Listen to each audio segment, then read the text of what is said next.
What's up, everyone? My name is Trent. This is the echo chamber known as Rams Talk. Thank you for joining the Rams versus Cardinals 2020 game preview. Yes, the Rams are 38-2 all-time versus the Cardinals. I thought we'd have more wins than that against the Cardinals, but we had some dark times. We're in a good place now. And thank you for tuning in. If you haven't subscribed, please do so.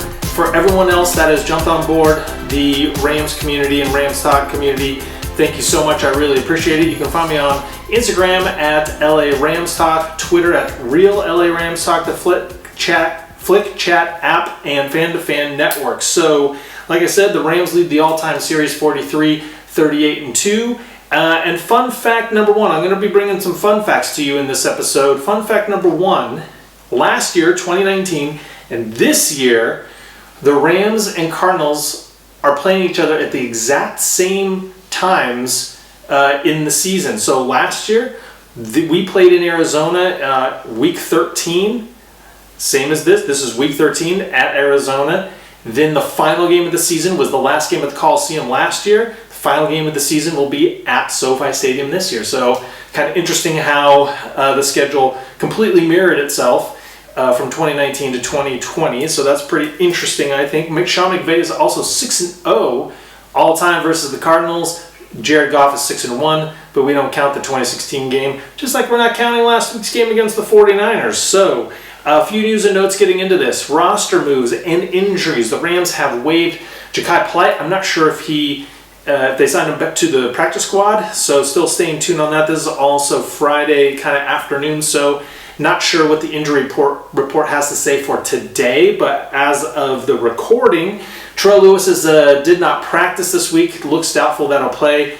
That knee, that's going to be a problem, a troublesome knee, I think, for his entire career. I mean, this is his rookie season, and we've already seen some flare-ups. So, tough deal for Terrell Lewis, but Obo is back. And outside of Aaron Donald, Obo has been our best pass rusher this year. So getting him back, I saw him practicing today at SoFi on the social media, and he's got the brace on his elbow just like Tyler Higbee has. So Obo's going to be back. That's going to be great news. I'm excited to see him. I'm sure they'll ease him in a bit, and he'll split reps with Justin Hollins and Samson Ebukam.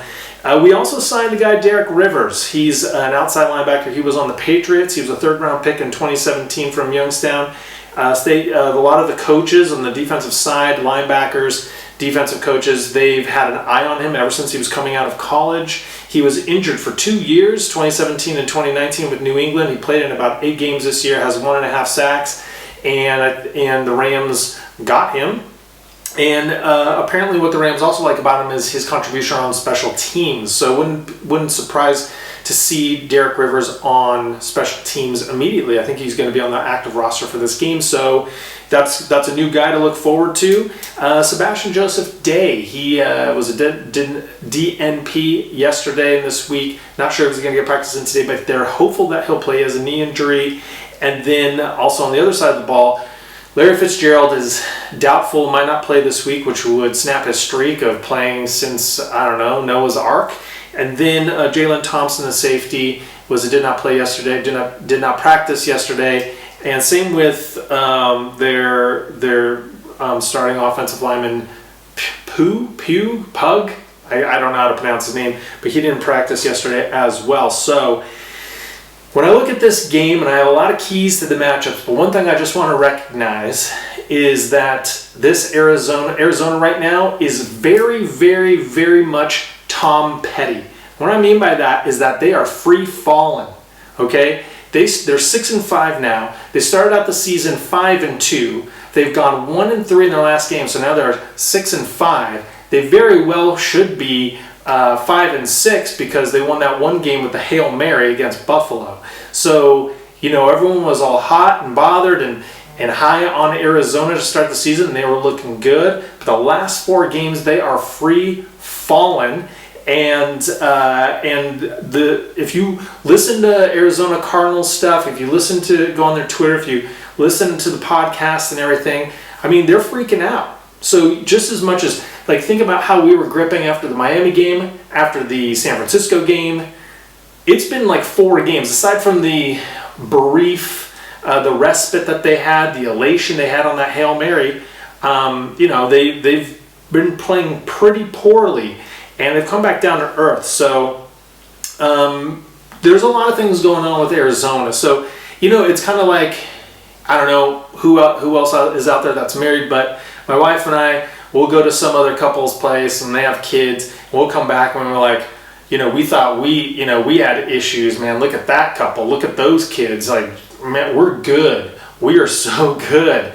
I feel like the Rams, I think it helps to look around at other couples, at other teams, and look and stack up against, like, yeah, we had a couple arguments, a couple blow-ups here. Jared Goff, melted down a couple times here and there, but we are in a much better place than Arizona. Much better. I mean, our record is we have 2 more wins than they, or 1 more win in 1 fewer loss. But I think there's really a huge chasm between the 2 teams in terms of where we're trending right now. So here we go. These are my keys to the game, and I'm going to kind of go through why Arizona's hurting, but also what we need to do to minimize Arizona going forward. So, number 1, and we all know this, broken record time, but this is turnovers. Limit the turnovers. Jared Goff in the first 7 games, he had 0 lost fumbles. In the last 4 games, 4 lost fumbles. That, just the interceptions are one thing. We can live with that for the most part. But the lost fumbles, so many in such a concentrated time, is unacceptable. So if Jared Goff does not fumble or lose the ball in this game, throws maybe 1 interception, just 1 interception, we're fine.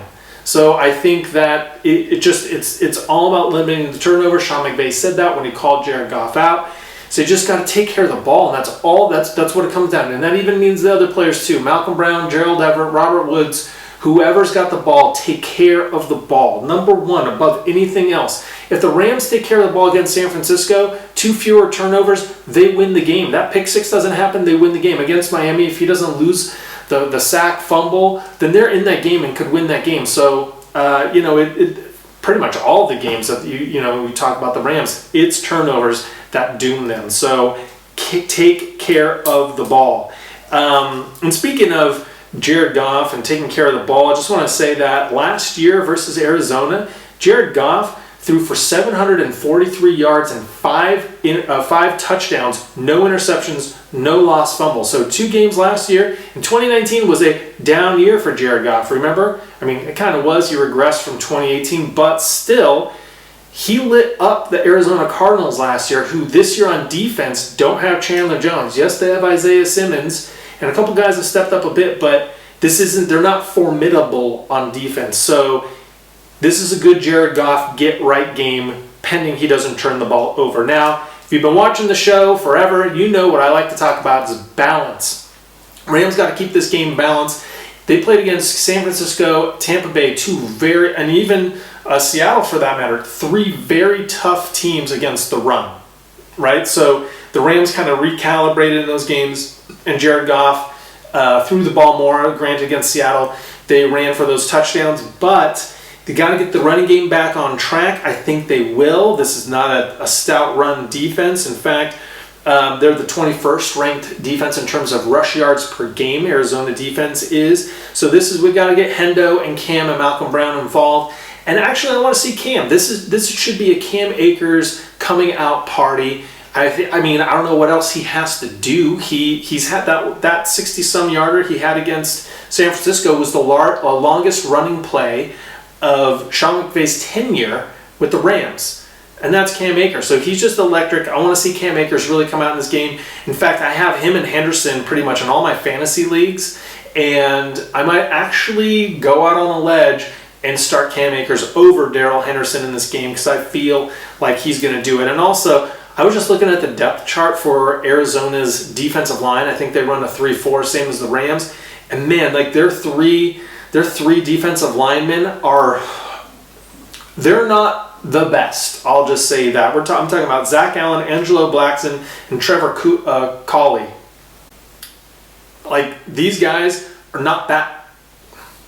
They watch the show all the time. I don't want to say anything bad about them, but this isn't Fletcher Cox, okay? This isn't Javon Kinlaw. This isn't a stout defensive line to stop the run. Okay, they don't have Bobby Wagner back there as a linebacker, to kind of fill in those gaps. Yes, Isaiah Simmons is really starting to shine. I'm going to talk about him in a second, but this is the game. This is a front where the Rams can do that, and the Rams' interior line. I know they like to run that outside zone where they like to stretch it up to the outside and cut back in. But if you want to run up the gut, remember against San Francisco, then when they were saying Greg Jennings saying run up the gut, they started doing that.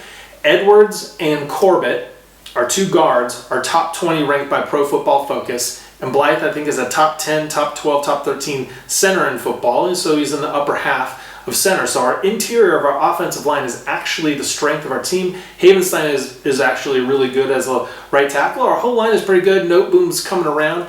But I feel like going up the middle, testing this defensive line, that's what the Rams need to do. Now, probably aside from turnovers, establishing the run, but I think in stopping Arizona is stopping Kyler Murray. Not just stopping him in every way, in every regard, but it's making plays with his feet. So Kyler Murray, he rushes for 65 plus yards in their wins, 52 yards in their losses, and in the last two games, two losses against Seattle and New England, 23 rushing yards averaged in those two games. And that just says it all. If you can contain him and you can put players in the box, what does Detroit, or what did Detroit, Miami, New England all have in common? And Cardinals lost to all three of those teams. At the time, is Matt Patricia there, but all three of those teams were from the Bill Belichick tree. And what they did, and even what Seattle did 2 games ago when they beat Arizona, they emulated what Detroit and what Miami did, and then New England did it the game after that, is they just loaded the box. They put a ton of guys in the box, and they basically said, Kyler Murray, you're not escaping. You're not getting out of here. We're just building a wall. Build that wall, right? That's what they did. And they basically said, beat us in the air. Beat us through the air. And New England can do that because they had Gilmore going up against Hopkins. We can do that because we have Ramsey going up against Hopkins. So if we can just limit Kyler Murray's ability to make plays with his legs, then I think that will make them extremely one-dimensional. Because their running attack, their running game is actually 4th in terms of yards per game in the NFL. And it's, I was like, wow, Kenyon Drake and Chase Redman, I don't recall them, both having 1,000-yard seasons already, but then you remember that's Kyler Murray. Kenyon Drake, 719 yards this year. Kyler Murray, 650 yards this year. And I want to say Chase Redman might have 300 and some. So between those guys, and Drake has even said that, hey, if the other team is going to come in and try and take Kyler Murray out of the game, then he and Chase Redman have to step up and make the most of their opportunities and their snaps. So I think Arizona's going to want to get all of their running backs involved, and especially Kyler Murray, and execute some running plays and get the wheels moving there. So it's up to the Rams to really do that. And I think AD has even said something like, yeah, we know how they roll, so we know what to do. So, I mean, I hope so. And the Rams, the Rams are 4th in the NFL in rushing yards allowed per game at 93. So Arizona, I said, is 4th in rushing yards per game, 156 rushing yards per game. Just to put that in perspective, the Rams are 9th at 124. But the Rams only allow 93. The Cardinals get 154. Something's got to give right there. And I don't think the Rams are going to keep them to just 93. But I feel like the Rams will keep them under their per game average so far this season. So this all kind of dovetails into containing Kyler Murray on the ground. Let him beat you with his arm. And you'll see why on a fun fact coming up later. Right, so the other big note here, the other key to the game is coaching. Like I said, Sean McVay is 6-0 against the Cardinals so far as a Rams head coach. McVay versus Kingsbury, and I don't think there's anyone in the NFL that would take Kingsbury over McVay. Kingsbury is a little bit on the hot seat right now because of what's happened in the last 4 games. They think, some people are saying that while Jared Goff, or the Rams win, but despite Jared Goff, the Cardinals and Kyler Murray are winning this season despite Kliff Kingsbury. It's kind of the other way around. And he's feeling the heat a little bit because they started off promising. This is year 2. They have DeAndre Hopkins. Their offensive line is playing better. They have a better defense, even though Chandler Jones is out. And they're still 6-5. And some Cardinals fans are kind of describing this as the Cardinals have a good offensive coordinator and a good defensive coordinator in Kliff Kingsbury and Vance Joseph. But they don't really have the head coach. Even though Kliff Kingsbury is the head coach, they just don't have like that person overseeing everything. And really, like, can Kliff Kingsbury go into Vance Joseph and tell him some things, what he's seeing? It's really, he stays on his side, Vance Joseph stays on his side, and it's really a unique situation. And Kingsbury, depending on how they finish up this year, next year will be a very pivotal year for him. And one of the reasons why is getting behind in early downs. So he's not really setting up Kyler Murray in the offense and with the play calling to succeed. Just do a running play on first down, incompletion on second down, now you're 3rd and long, and it seems like that's happening all the time. Fun fact number 2, Arizona is the most penalized team in the NFL with 7.7 penalties per game. The Rams are second in terms of fewest with 4.1. And penalties usually reflect coaching. I remember when Jeff Fisher was the coach for the Rams, and I said it all the time. They were penalized all the time, and a lot of it was unnecessary roughness. They were just pumping their chest and holding and false starts, and always at critical times. And that was all Jeff Fisher. Sean McVay comes in, cleans it up. So penalties, they fall on the coach, and that's going to be something to watch. I remember when I was at the Kansas City Rams Monday Night Football game a few years back, and coming into that game, I think Kansas City was one of the most penalized teams in football. And I told that to my buddy I was there with.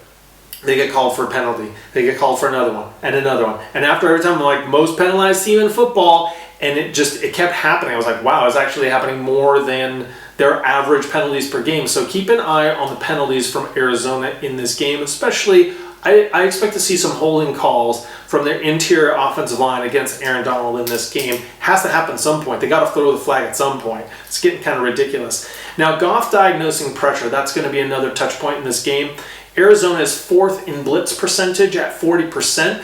They are right behind the Dolphins, right in front of Tampa Bay. And so I feel like the Rams they got destroyed by the pressure in the blitz by Miami. They cleaned it up by the time they played Tampa Bay. So I feel like they are in a good spot if they're practicing against this and they're conditioned against this to run the ball, short passes, get the ball out quickly. And there's going to be Goff diagnosing these, because what the Cardinals did against Seattle when they beat them the first time, or when they played and beat them in that first game, was really mixing up their looks. I mean, they brought everyone to the line, and then when Russell Wilson hiked it, then random people would drop back. But you're getting these looks. If Jared Goff is looking and sees every Cardinals player pretty much right on the line, I remember that happened one time, and Russell Wilson threw it, but Isaiah Simmons had dropped back and he intercepted the pass. So this is going to be, I think they're going to be throwing a lot of crazy looks at Jared Goff. So I'm curious to see how Jared Goff does, and hopefully he just doesn't throw it to a defensive lineman again, right? So Buda Baker and Simmons, those guys are going to come into the line, and they're going to blitz a lot, and they're going to do stunts and all kinds of crazy stuff.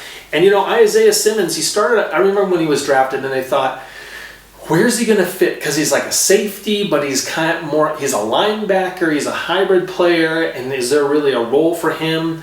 And, after looking at Brandon Staley's defense, you're like, he would be perfect on the Rams.